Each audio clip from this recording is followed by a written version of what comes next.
Well, not entirely, because we knew the Treasury hadn't done any modelling of that sort. It had this very negative approach and used this model that, in our view, was completely inappropriate and could only give them negative conclusions, really.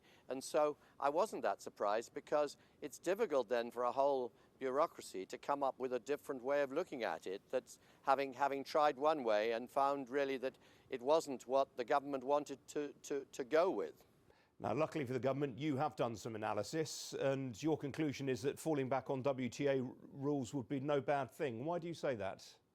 Because the main thing about coming to WTO rules is that you get rid of your tariffs, or you can get rid of your tariffs, and that's really the best strategy if we go to WTO rules, to get rid of our tariffs against the EU and against the rest of the world. And that brings us huge gains, because consumer prices fall, and that generates competition in the economy, which raises productivity. So you get a double benefit from the process, that consumers are better off and the economy is more productive.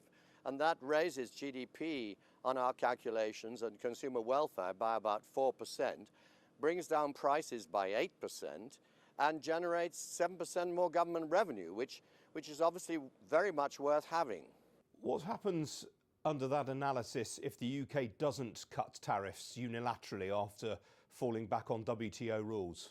There is a scenario where you don't cut tariffs, you stay with the current EU tariffs, and you then, having not got a deal with the EU, you can either decide not to have tariffs on them, which is the unilateral option, and then you don't have tariffs on everybody else, or you can keep the tariffs on and do what we would call tit for tat and have a sort of a trade war effectively with the EU, but then go ahead rapidly and do free trade agreements with the rest of the world, so cutting tariffs on the rest of the world and getting a lot of the gains from free trade through trade with the rest of the world. Under most scenarios then, would falling back on WTO rules be better in your opinion than a free trade agreement with the rest of the EU?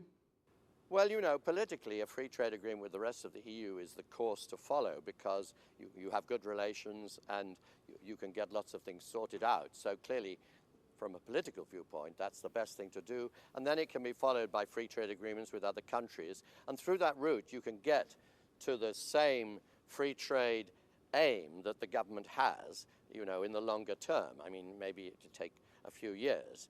But and clearly, politically, that's a very attractive option, because it preserves goodwill on all sides. Economically, you're actually better off with the WTO option of going immediately to free trade as fast as you can, because that brings the gains of free trade on sooner and more quickly. So no deal is better than a deal, almost?